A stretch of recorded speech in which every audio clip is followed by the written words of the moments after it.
Alright y'all, welcome back to the channel and to some more buckshot testing, and today we've got a very interesting combo to try out with a choke that I have never tested, and to be honest with you, I don't think I've ever seen one or even really knew they existed until actually one of you guys said, hey, somebody on eBay has some of these chokes for sale and you remembered them from years and years ago and said, hey, why don't you pick one up and try it? And I got to looking at them and yeah, they're pretty interesting to say the least. So we're going to try it and see what it can actually do, since it's got some good potential to give us some pretty nice patterns. But first up, for the shells we're going to be running today, I brought out some of the Federal Power-Shok buckshot loads, but these ones are the 12 gauge, 2 3/4 inch, 12 pellet load of double-aught buck at about 1290 feet per second. We've tested these a couple times now, and they're usually some decent performers if you find the right choke and constriction combo for them. They are buffered and they do have a wad, but they are not a plated pellet, so that definitely helps having buffering and a wad. So I figured this will be a decent starting point for us with today's choke combo, and we'll see what happens. As for the shotgun we're running, I brought out my Remington 1187. This one's got a 28-inch barrel on it and is usually a pretty consistent and reliable patterner when it comes to buckshot loads especially. But for that new choke we've got, I picked up one of these, an old Remington Boar choke. Now these are called a few different names from a few different people from what I've seen. I've seen Remington Pro Hog, I've seen Remington Pro Boar, spelled like this, not their actual Pro Boar, B-O-R-E, choke threads that they've got. But from what I understand, Remington called these the Hog XF, which is Hog Extra Full. It's a 700 constriction, which is technically more like a full choke, but in Remington sense, that's essentially a modified choke constriction, because usually their full chokes are down between 690 and 695. So definitely not what I would call an extra full choke for sure, but it's definitely a pretty interesting looking choke. This line right here would be flush with the end of the barrel, and everything past here is sticking out of the end. You can see it's got both rectangle porting and circular porting on it, but the inside is nothing special. It's just a complete straight shot through there. Nice, smooth, no rings, bands, anything like that. I believe this is probably one of Remington's kind of 90s into mid 2000s factory choke offerings, and sometimes those are good, sometimes they're kind of mediocre. So we'll see what happens, because I've got some decent hopes if we find a shell that does well through it anyway. But for today's test, we're running it the same as we usually do. Got the big sheet of paper at 40 yards, the chrono, and the templates that we can lay up over our results. So let's get you guys a view of that target. We'll take our shot and just see what we can get for a starting point with these Power-Shok loads through this old Remington Boar choke.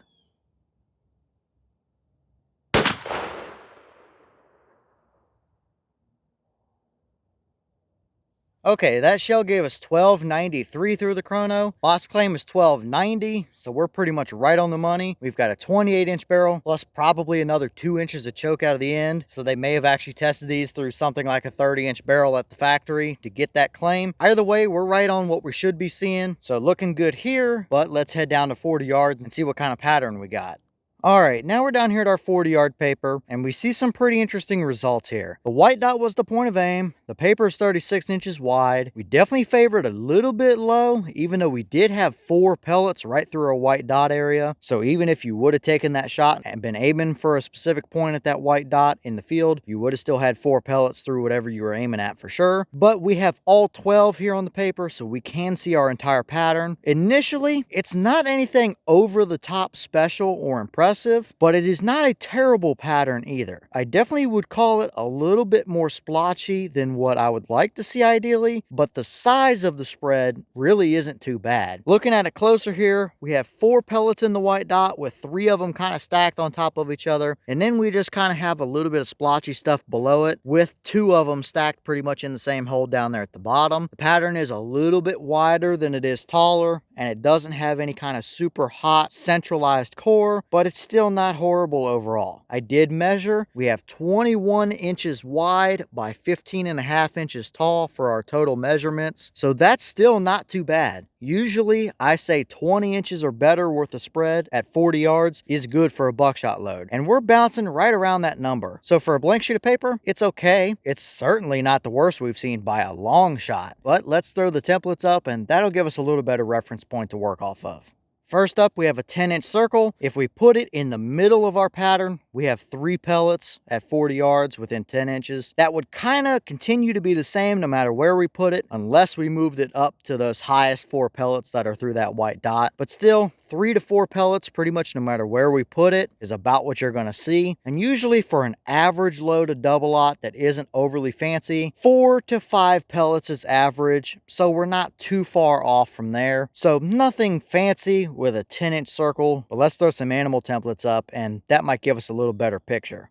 Next up, we have our deer template. I did favor it a little bit lower since our pattern was a little bit lower on the paper compared to where our point of aim was. But still, if you had that pattern centered up, you would have hit the deer with a good number of pellets. It's not the tightest pattern. It's not the most even pattern. It's a little bit blotchy here and there, but is it good enough for a 40-yard deer hunt scenario? Yeah, it would do the job, that's for sure. I wouldn't mind seeing it a little bit tighter, or at least having a little more noticeable of a core and not so splotchy between the clumps of pellets. But is it good enough? Yes, it would have done the job for sure. And finally, we have our hog template. This is a Boar choke according to Remington, so it should be able to perform well in this scenario. And it's kind of the same story as the deer. Is it good enough? Yeah, it would have done the job, but especially for pigs, I wouldn't mind seeing a little tighter of a spread. Their vital area is a little smaller than a deer, usually anyway, unless you get a really big pig. But overall, it's pretty much the same story. I would say it did pretty much middle of the road. It's kind of average. It's not anything to write home about. It's not anything special or over the top, but it is good enough to do the job. But I think we've got a decent starting point to work off of. I know we've got plenty of other buckshot shells that do perform better than what the Power-Shok does. Maybe some Federal copper-plated shells might be in order here. Those are usually some very nice performers through just about any choke, so I think we've got some good potential here, that's for sure. It might not be the best buckshot choke to ever exist, but I think we can get a little bit better performance out of it as well when we find the right load. And since it is a 700 constriction, triple-aught buck might be a good shout as well. And here's the wad from that shell. Very basic Federal equipment here. They use this same wad in a lot of their buckshot loads. You can see a little bit of that buffer material left down in there, but overall no major damage or anything like that. Looks very much the same as it usually does. So that choke didn't tear anything up, that's for sure. So the wad looks just fine in my book. Nothing to be concerned with here. All right, well, what did y'all think about that performance right there? It's a decent buckshot pattern, but it is not the best thing we've ever seen, that's for sure. It would certainly work out to 40 yards for a deer hunt or a pig hunt or anything like that. It's going to do the job. But is it worlds above any stock flush chokes that we've tried? I don't know that it really is. I think a standard regular old full choke would probably give you something similar to that, realistically speaking. So I think we need to do a little more testing with it. Like I just said as well, 700 constriction, usually that's a pretty decent choke range when it comes to triple-aught buck, so that might be where it's at with this particular choke. A little bigger pellet for a little more open constriction. I still don't know why Remington called it an extra full when it's a 700 and their own full chokes are tighter than that, but it was probably 90s into the mid 2000s era, and back then companies did a lot of marketing just to grab attention for stuff like that, and it's not uncommon to see that kind of claims as well from that era. So not off to a terrible start, but we can definitely get better, I think. But leave all your thoughts down below. Is that about what you expected to see? Were you a little surprised one way or the other? Is this a pattern or a combo you would use to hunt with? Or would you prefer to see it a little more even or a little tighter of a spread? Have you ever used one of those old Remington Boar 700 chokes? And if so, what kind of results have you seen? And maybe what other loads do you want to see me run through that choke? Let me know all that down below. But with that being said, I've got some more testing to get done for you guys, so I'm going to get back to it. As always, we have the channel Instagram as well as the mailbox where you can send stuff if you'd like. All that information will be in the description if you're interested in it, but I'm going to get back to it, so I'll see y'all in the next one.